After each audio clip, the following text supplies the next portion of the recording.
Hey guys, welcome back to the 50 Shades of Presley podcast. And today I have my lovely ladies with me. Brooke. Hi. Lynn. Hi. And Natalie. Hi.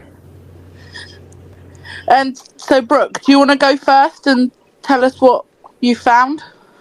Sure. So this episode 5, we're doing pranks and pets, right? Yeah. Mm-hmm. Awesome. Okay. So I'll start with pranks first. First I have like little tidbits I found. It's not like a full prank story, but it's some pretty funny like tidbits I found. So first, Lisa Marie said that the basement of Graceland was always the place for mayhem. And sometimes Elvis would throw tear gas bombs down into the basement while people were down there. And he would like smoke them out. And I mean, there was like exits down there, but people would go running out of the basement. And I just like cracked up reading that because I could definitely see him doing that. Yeah. Well, you definitely could. Let's see. One I had was every time Elvis would buy a carload of fireworks, he would burst out and say, "It's time to play war." And he would literally like go out on the front lawn and they would like shoot fireworks at each other. Oh gosh. That's so dangerous. I know. You were deadly with fireworks. So I found it was 11 friends they had playing war. It was one New Year's Eve. They dressed in like heavy jackets and gloves and football helmets, and they shot Roman candles, firecrackers, and cherry bombs at each other. Mm-hmm. It did say no one was hurt, but the air smelled like burnt wool and cotton, and everyone's clothes had burnt holes in them. Oh my gosh, that was hilarious. The other little thing I found was, it's not really a prank, but I think it's kind of silly. It was in 1970. It was at the movie theater, the Memphisan Theater. Dr. Nick actually called Lau Hayes, Elvis's jeweler, and said Elvis will be at the Memphis. Oh Lord, I can't even say the word. Memphisan Theater that night. And he said Elvis would like to see some jewelry. And so Lau Hayes said he would bring a case for him to look at. So when he arrived at the theater, Elvis motioned for him to follow him to the men's room. Once inside, Elvis opened one of the doors to the toilet stall and sat on the toilet. And he said, "Let's have that case." And Lau sat the case in his lap and did all his Christmas shopping sitting on the toilet. I think I read that one. I thought that was hilarious. Like, just sat on the toilet and said, "Give me the briefcase. I want to see all the jewelry." Like, you can actually picture him sitting on a toilet, like, with this case and picking up bits of jewelry for everybody. Like, yeah, that's for her. That's for her. That's maybe. Yeah, okay. I know. It's just weird. That's what I pictured too. I'm like, he's just in his like nice clothes, sitting on the toilet seat, shopping. It was hilarious. That's all I found for pranks, but the pets, we all know Elvis had a lot of pets. Yeah. Think about 11, I think, altogether.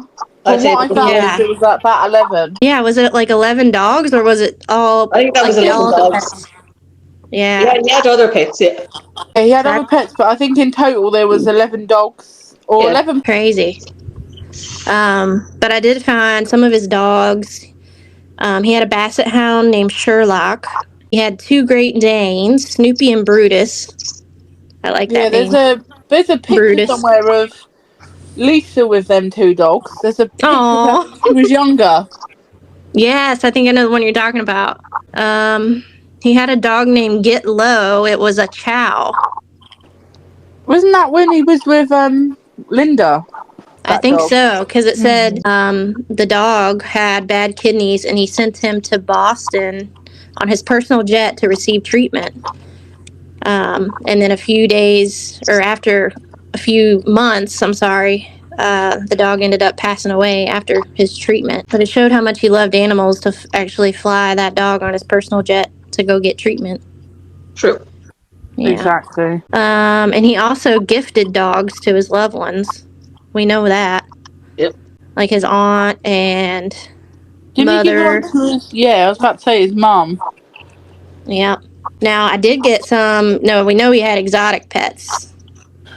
Oh God. Yeah. I don't know which one you mean. I did see some though that I didn't know he had. So he had some fans from Australia send him 2 wallabies, Yeah. That's right. Aww. and they were later donated to the Memphis Zoo. But I was like, holy moly, he had like 2 wallabies just hanging around Graceland. Yep. Oh gosh. And then he adopted peacocks. And they ended up scratching the paint of his car, so he donated them to the zoo. I'm like, yeah. That didn't last long, did it? Nope. And then we all know Scatter, the chimpanzee. Yep. Oh. What did he get in? Oh, he tore up the producer's office or something. I think so. That's why they had to send him back to Memphis. That's right. Oh yeah, it says here, Scatter was known as a troublemaker, which included him once running into Elvis's producer's office and destroying it with security extorting him out. Ah! Oh my gosh. Yeah, I found that Scatter was purchased in 1961 by Elvis. It was previously owned by a TV star, which I did not know that, and his name was Captain Bill Killebrew. I think that's how you say it. Baloo, I don't know, something like that. But he carried Scatter with him everywhere, and then he sent him home to Memphis, and he lived out his remaining years there. Well, But a lot of his... You can just imagine just a monkey swinging around Graceland. I know. It's like a zoo there. probably was back in them days. I think I also saw they may have had like a what do they call them? Oh my goodness. Spider monkey? Yeah, I think he had a spider monkey, didn't he? Yeah. Yeah, 1956. That was gifted to him. Yeah, because his first pet was a spider monkey named Jahu? Oh. Jahu? Yeah, he got him in it says 1956. But that's I have that as well. It says like around 1956, so it could have been before or it's October 56. Yeah, because I have that written down as well. But anyway, that's all I found. That's just a little story there on Jehu. This is the one I found. Like I said, it was October 56. Mick Adams had introduced Natalie Wood and Elvis. As part of they stayed in the house around 56. It says they hung out at Memphis for a few days. And it said at that time Elvis had a spider monkey called Jehu. He said Elvis would play the piano and the monkey would be screeching and they'd be all laughing. Oh my gosh. He played the piano. Oh my gosh, that's hilarious. Oh dear Lord. They were fun times anyway in Memphis. Okay, so Lynn, do you want to go next and tell us what you found? Yep, no bother. I found 2 pranks. That's all I can find. There wasn't much. Yeah, there wasn't really much on the pranks. No. Yeah, I only found Like I said, I searched a couple of times and I still couldn't find much. I can read my own handwriting. This is prank 1. This apparently is from, I'm not too sure the year, but all I know it's in Vegas. Oh, the one you're on about. Mm-hmm. Yeah, I think probably a lot of people know this one. It involves Jerry Schilling anyway, so. Yeah. Goes on. Apparently he was with Linda Thompson at the time, so apparently Elvis rang Jerry Schilling, pretended to be a French soldier from the movie. I know that one. Why is that? He put on a fake accent and said, "Look, this is French soldier from Monty Python. I don't want to talk to you before you empty-headed animal food trough wiper. I'm part of your general direction. Your body was a hamster and your father smelled the elderberries."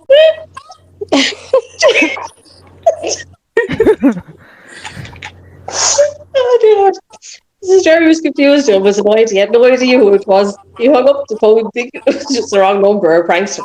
But they got into the phone anyway. Elvis was amused by Jerry's reaction and called it back. He repeated the same lines and adding more insults. Oh my gosh. You're going here, I should have taught you a second time. Oh my gosh. You don't frighten those English pig dogs. Go. You're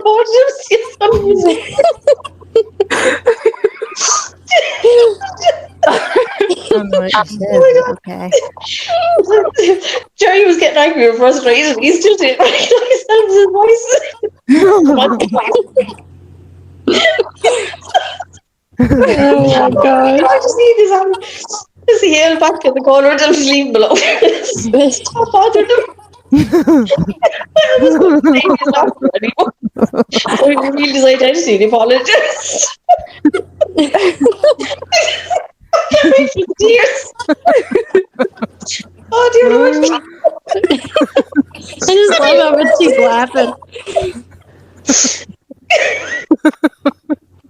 Oh dear Lord. I know she's crying over there. As he had to, he would just have to explain.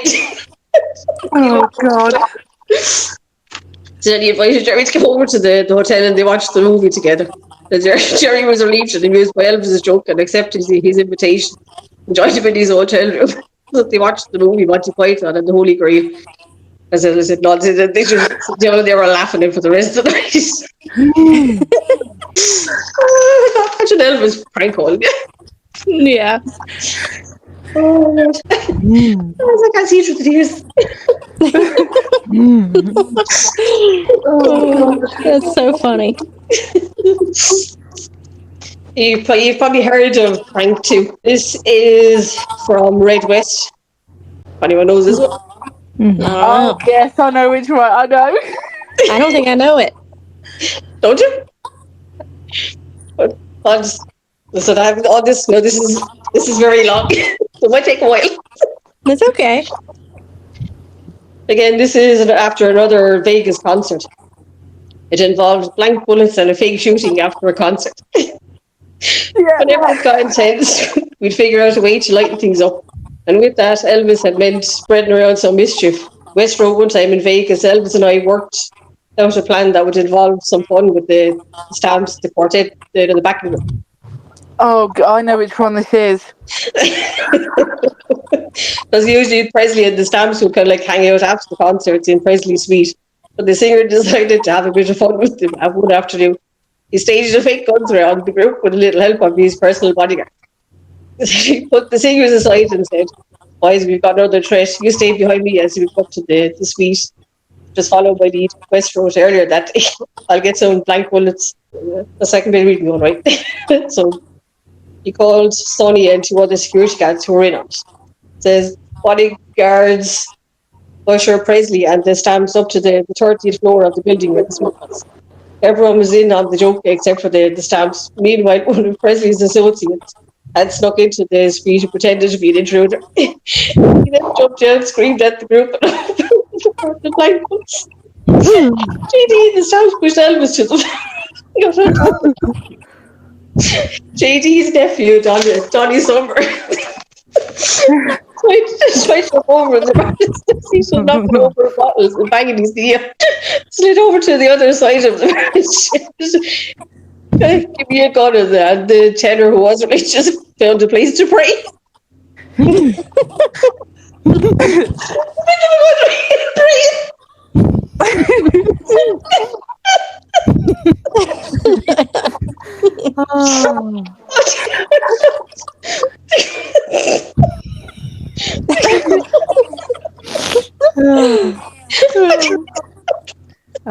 I got like little bits and pieces of that, but I'm not sure. Because the security guards pretended to be shot. Yeah. The musicians were all the threat was real. For Presley's will ever in on the joke. Initially they were upset, but they also found it funny in the extreme afterwards. They just sat laughing around, just laughing around. I forget who was in front of Elvis. Who was it that protected him with that prank, and he didn't know it was a prank. JD Summer. Yeah, Yeah. JD, yeah. Yeah, it says here, afterwards when they got over the upset, they were laughing about it. You know, I pushed Elvis down and I could feel him shaking. I thought he was scared, but he was just laughing, and no one laughed harder than Elvis. Yes. That's what cracked me up. He was laughing, and he thought he was having a heart attack. That's one of the Or he thought he was shaking. No, not having a heart attack, but they thought he was shaking. because he was But scared. he was really yeah. laughing. Oh, dear Lord. Oh, That was great, yeah. That was my favorite part. yeah. I can imagine him just laying on the floor laughing, like can't I know, even talk. you can actually see it.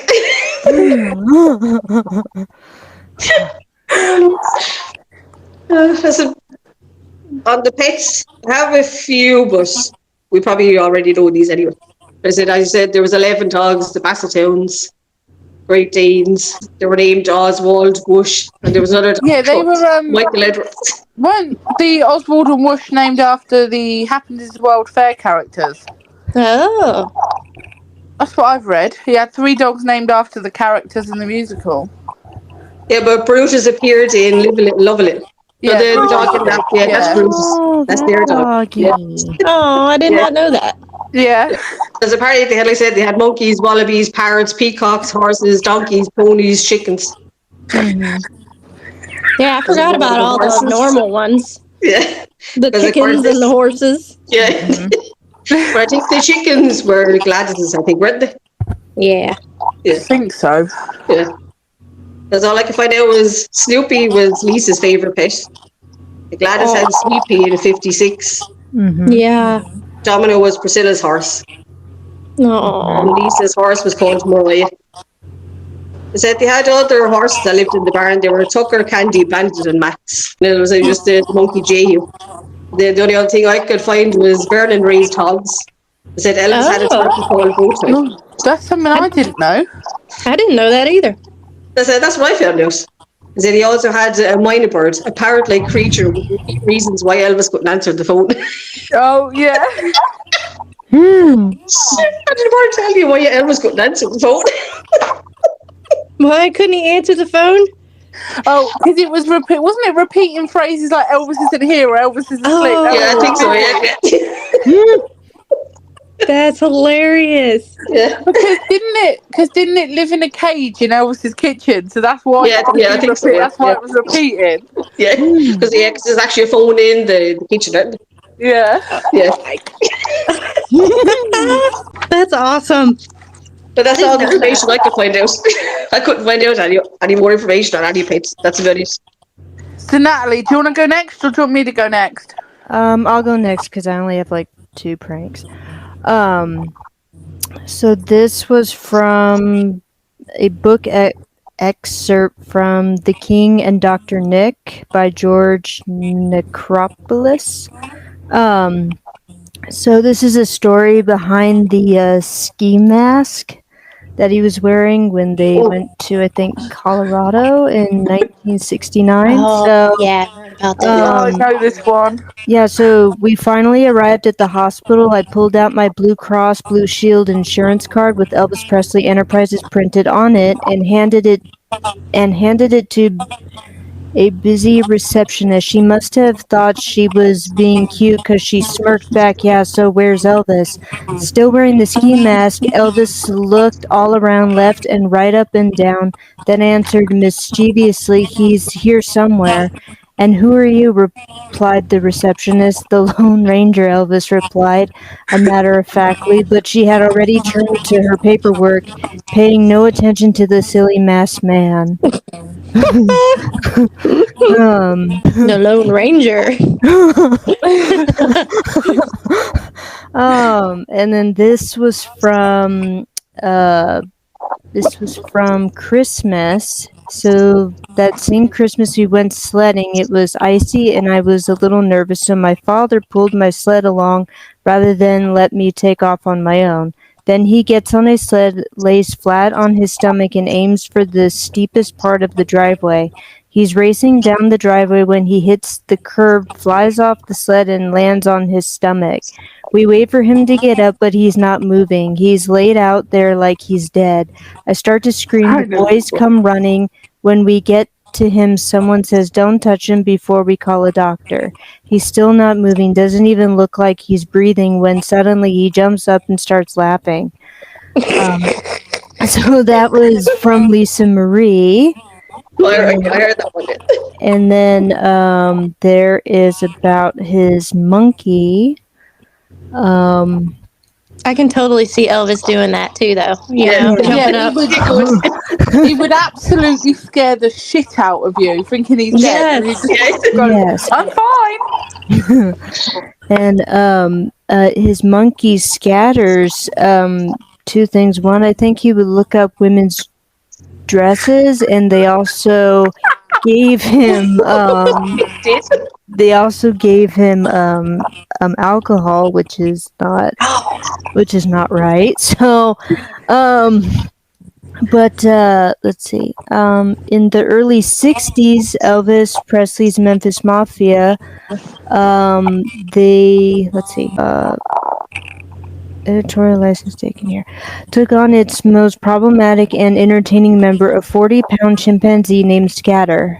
However, before Elvis, Scatter was a TV star on local Memphis station WMC-TV.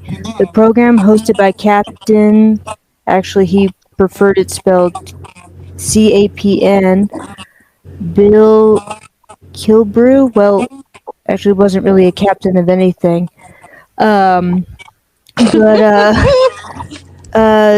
Somewhere, somehow, Bill acquired a cute little chimpanzee called Scatter, and he began to appear on the show, quickly becoming the star attraction. According to the press schematter, Scatter is presented in a variety of roles and situations: as a business executive, as a baseball player, as a banquet speaker, all designed to show how ridiculous some people's business can be.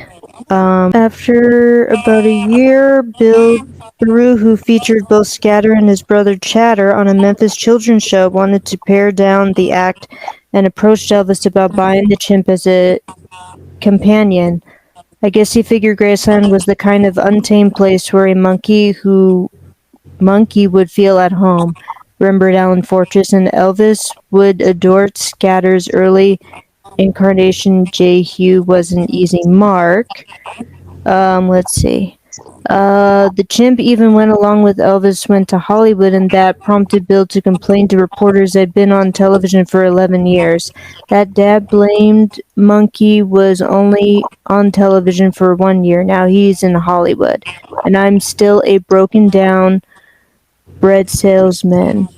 Whatever that means. Let's see. Elvis got a chimp. Elvis loved animals. We had a cage for him, but Scatter was just not used to being caged, and when released, would play havoc with the ladies, attacking maids at hotels. As much of a terror as Scatter was, he was also capable of behaving like a gentleman. Alan Fortress used to love taking him for a drive in the Rolls Royce and buying him little suits and tried to teach him how to drive. After Scatter had bitten several of the Memphis Mafia members and no one was able to put him back into his cage, Elvis decided to have a face-to-face with the chimp. Elvis looked Scatter in the eye and, trying to keep a straight face, said, "Yeah, you can't have a face-to-face conversation with a monkey." Yes. You coconut head, you'd better get downstairs in your cage and you better not bite anybody anymore, you hear? With his hand folded in front of him, Scatter slowly walked down the stairs, marched to the basement, and into his cage. Elvis fell on the floor laughing. Elvis would wait until the den was filled with girls and everyone was real comfortable, then yell, "Okay, boys, let him out." At about 4 foot tall, Scatter loved the girls. Alan had taught Scatter to look up the girls' dresses.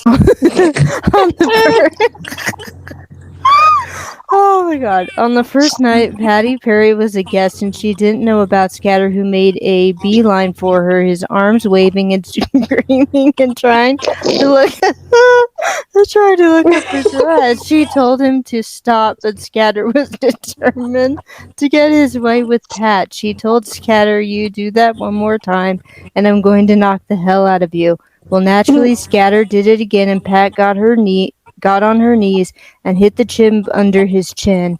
Scatter did a backflip and landed on the couch, dazed. He looked at her in disbelief and ended up with a bump on his head the size of a golf ball. Scatter was with us on my first trip cross country. We had him in a cage in the back of the Chrysler station wagon. One night we checked into a motel in Flagstaff, Arizona.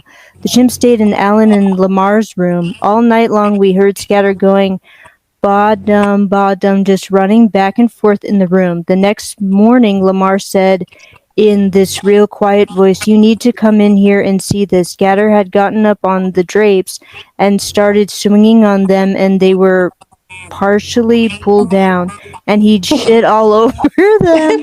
Oh God, it was a mess. Lamar and Scatter was just throwing everything he could find. He'd even shit in his hands and throw it on the walls.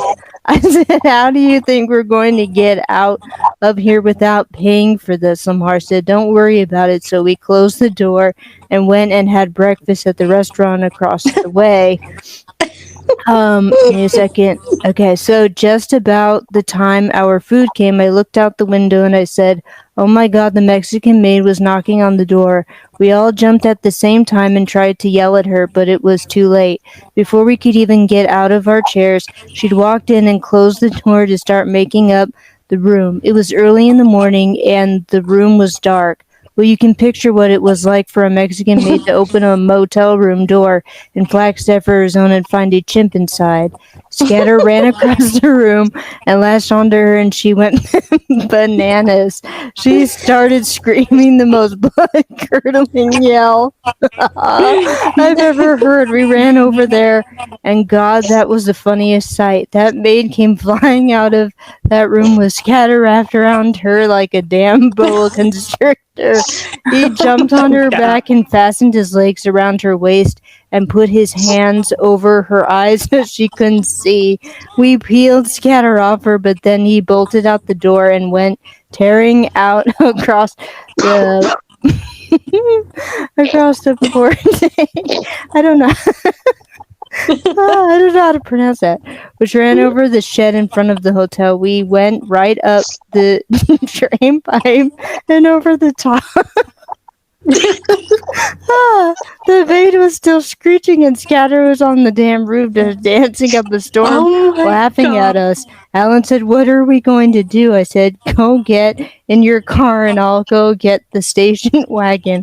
I'll leave the back door open and the windows down and the door to the cage ajar. Just slowly drive off." Well, that car hadn't rolled 10 feet when Scatter was on the sucker.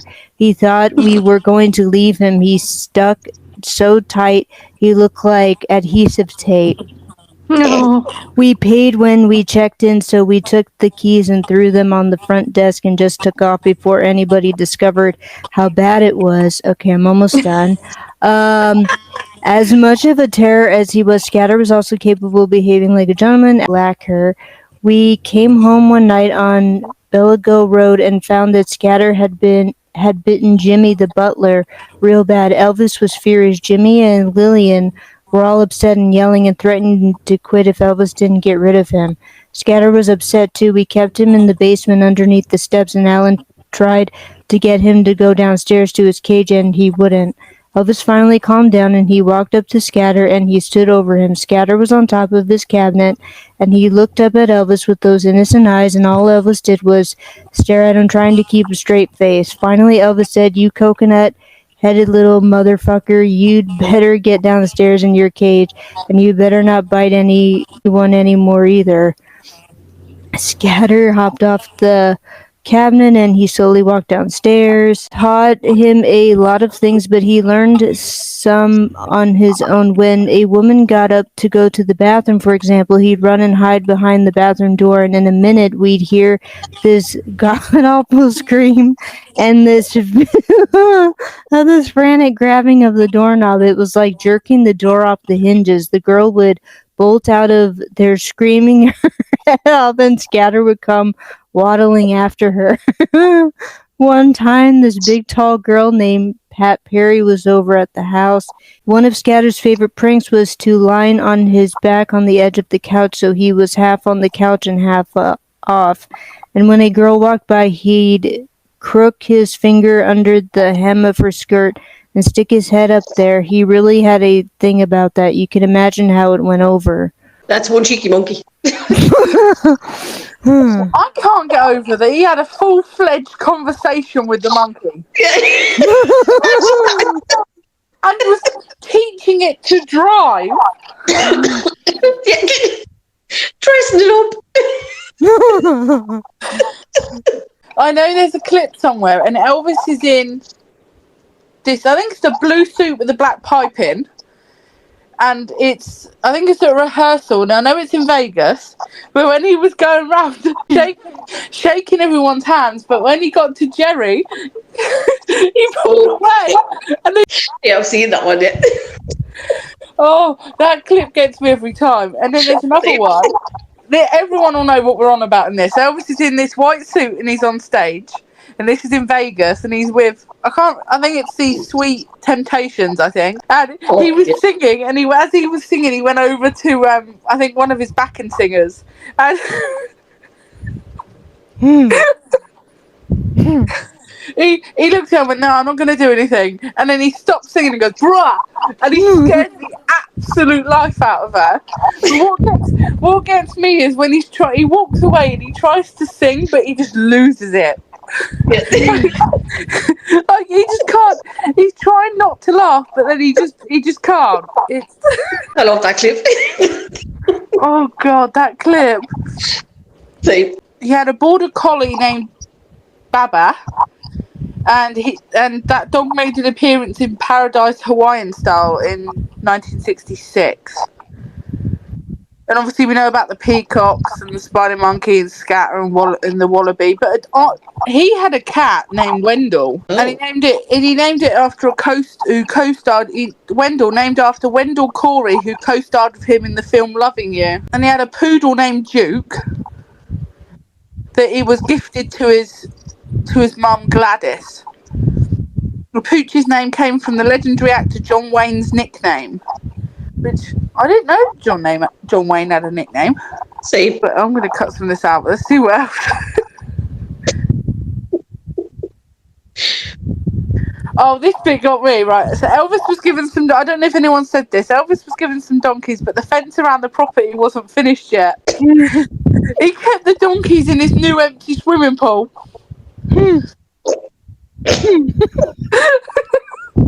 Oh, Lord. I didn't know if anyone knew that, but... No. I didn't anyway. That's a new one to me. And they had chickens and ducks. Mm-hmm. Right, and there's a bit here. Lamar sat in the back of the limo with the birds trying to control them, but they flew around and made a mess. They cleaned the fumated limo, but it was never the same, and the vehicle was eventually replaced. Ew. Yeah, where all the animals were in the limo, and then Yeah. Oh god.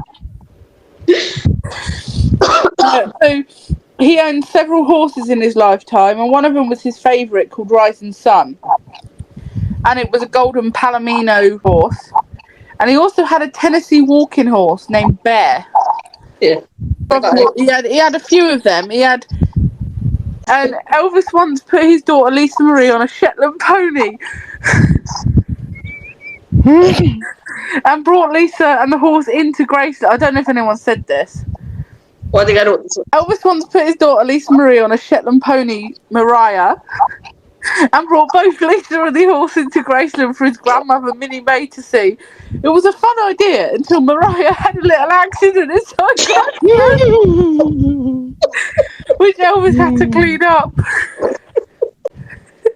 Could you imagine what it would have been like in Memphis at that time? It would have been crazy. It would have been crazy, especially with him riding like horses in the house and And that monkey running around chasing it. yeah. That's when Ali said that the monkey was running around waving his arms. I could picture a monkey. Just I thought it would be Oh God. Yes, I just a note on, I think, is it Lisa's pony and Rising Sun? They're buried in Graceland Yes, they are. Yeah. somewhere. Yeah. I think Rising Sun was faced. Yeah, it's supposed to On be the buried ground facing where the the sun, I sun- think, isn't it? Yeah. Yeah. I've read it. I think it says on the Grayson website that he was buried to where the sun, I think, facing towards the sun, because obviously his name was Rising Sun. Rising So he Sun. was Yeah. buried in the Oh, and also Elvis gave Priscilla a poodle named Honey for Christmas That's right, in 1962. And this is one I didn't know, but apparently there was a cat named Puff, and he gave its dog, which was also Linda Thompson. Oh, yeah, I think I know the one you're talking about. I think I've seen pictures of that. Yeah, and there was one called I Edmund. never knew that Elvis had cats. There's a picture of him with a cat on his shoulder. But I think someone said that was actually edited or faked, I think. So I don't know if it's hard to say. I don't know, but real or if it's fake. all these pets were on the Graceland official website. So Yeah. Oh, if it's on the Graceland website, I'm guessing, has to be true. yeah. And there was a Pomeranian called Edmund that was originally his, but he gifted it to his Aunt Delta. Oh, yeah, that's right, yeah. Yeah. The Pomeranian and her got along better than he did. I can't imagine an animal hating Elvis. Was it one of those books? I think they used to go to some animal place, I think, in the night time, I think. And they'd often ask him, just pick out a pet, and everyone's got a pet going home. Yeah, I think so. And he had it. So there's a list of some of the horses he had over the years. There was one called Traveller, Keno, Buckshot. What a name! And I said the only ones I could find was Tucker, Candy, Bandit, and Max. Apparently, there's one called. I'm not 100% sure about this, but apparently there's one called Star Trek, Bear, Beauty, El Poco, Thundercloud. This one will make you laugh. Colonel Midnight. Oh my god. Scout, Sun, Lady, Flaming. There's one called Flaming Star. Yeah, actually, I think I did read that somewhere, but I never get the information back. Because he had so many horses, he had to purchase Circle G just to house them all. Yeah, that's right. Yeah. He had so many animals. Yeah. There was a monkey as well called Bambi. Was there? A monkey called Bambi. I never knew that. That's neither did I. So when I was researching that, that's all I get. All I knew was Scatter, which was the troublemaker, and yeah, it was Jay. the spider monkey. I'll never get over that he had a full-blown conversation with that monkey. Yeah, same. Could you? I can picture it in your head, Elvis and the monkey just sitting face to face with me. Right, you listen to me. You do what I tell you to do. Yeah. But as you know, he did have a love for peacocks because he has that peacock stained glass window. Yeah, he had the peacock suit. But I'll never get over the fact that he got rid of him because the peacocks were scratching his car. That's what I think that was in one of the books as well. I think what. So that's all I found because there was. I know we know of Brutus and Snoopy because Brutus was in Live a Little, Love a Little. Yeah. And that's the famous picture with Elvis, Priscilla, and Lisa with the big dog. Yeah, and there's a picture of Lisa in between two dogs. And it's like, I think it's like 1-year-old Lisa or baby Lisa. Yeah. I think I do know that picture you're talking about. I think it's 1-year-old Lisa with I think it's Brutus and Snoopy, and he's literally just sat there with them. That's right. Yeah. I haven't seen that picture. And then there's a dog. There was a poodle dog called Champagne, and he adopted him in 1958. And then so there's a little bit here. Being drafted into the army didn't stop Elvis from having man's best friend by his side. In 1958, when stationed in Germany with the US Army, Elvis picked up a poodle and named it Champagne. I don't know that. But no, neither did I. And I've never seen a picture of that dog. But this was on the Graceland website, so because I typed in Elvis's pets, and then it came up with a link to the Graceland thing, and it was on there. So I didn't even think of doing that. I just went straight into Google.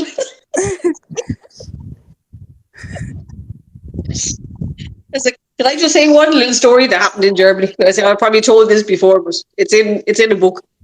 Yeah, go on. They were on a show in Paris. Some were women, some weren't.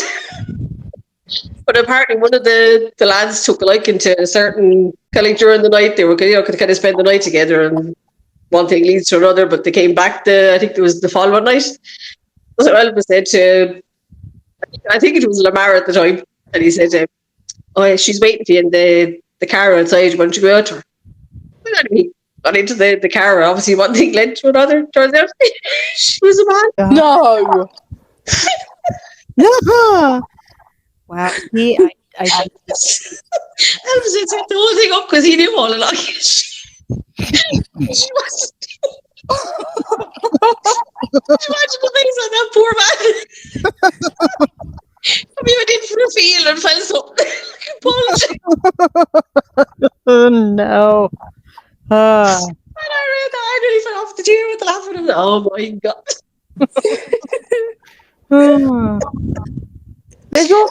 There's also another prank where Elvis was at the racquetball court at the Memphis Athletic Club, and I think I know you're going with this. And then so we were there hitting racquetballs.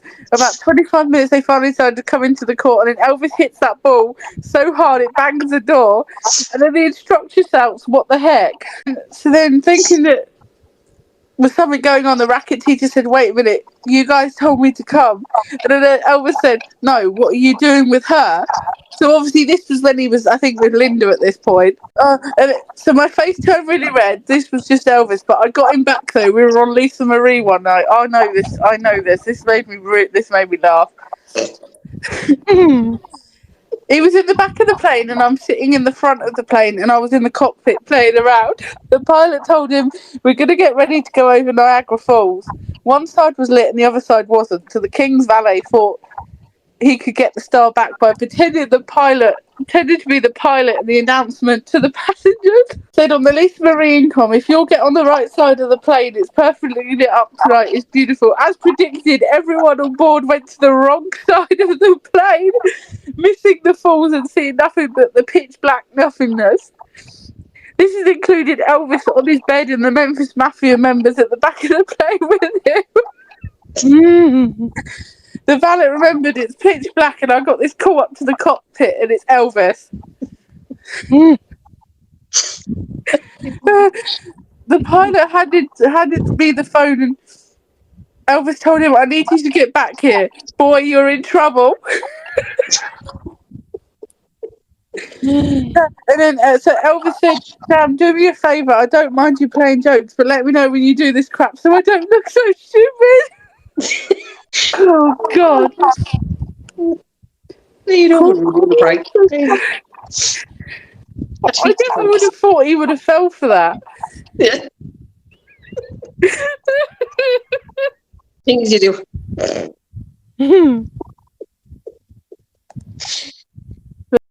And that's a goodbye from me. Thank you for listening to the 50 Shades of Presley podcast. Hope you enjoyed. Lynn. Good night. Natalie. It is a bye from me. And me, Brooke. Good lion who's been